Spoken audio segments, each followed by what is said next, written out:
Namoako era-tany lanitra fa tonga moron'olona le zanak'Andriamanitra. Fiainana tsisy fitaka fanahy tsisy petana, mampatorona nasijanany aretana. Zanako marika nefa koa de sanahary, tonga neritena navitr'olo lera-tany. Zanak'aladokana iraky ny rainy, tsy mandalo fa mitoetra haritra mandrakizay. Mampatorona nangezana nafay, afatsy ny anjely natanteraka an'izay. Fa hitondra fanavota le antsona hoe Mesy, teny tonga nofany amin'ny herinefity. Mpanavitra mpanavaka, mpangorona amin'ny ondry, ze misy somatoky avy hatrany tefavondry. Zao tontolo sao azy fa vidiny amin'ny rano, velona mandrakizay sy mandray fampianarany.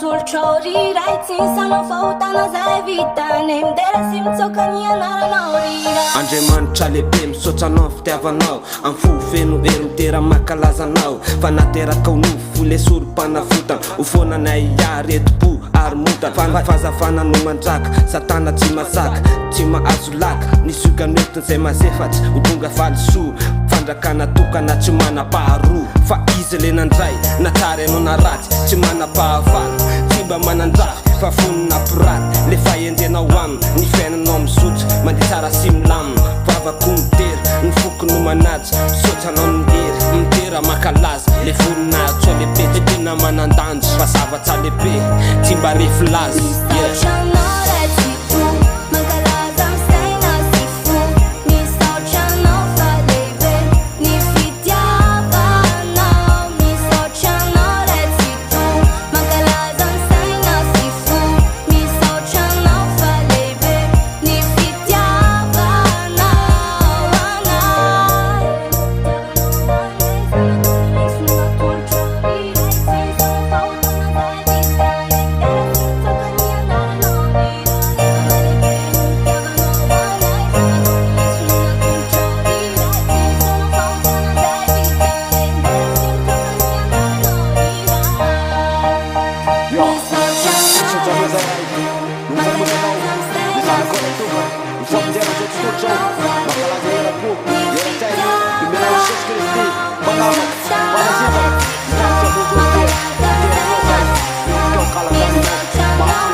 Manomboka eto an-tany ka hatrany an-danitrany, zanak'Andriamanitra olo-pantany, akalazany olo-kely sy ny anjely-paminany. Zanaky ny avy tonga mondratsika ty, tsy hitondra fahaverezana fa ho any paradis.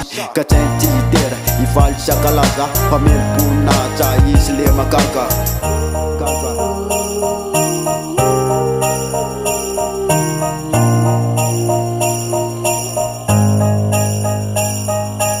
NPH Records.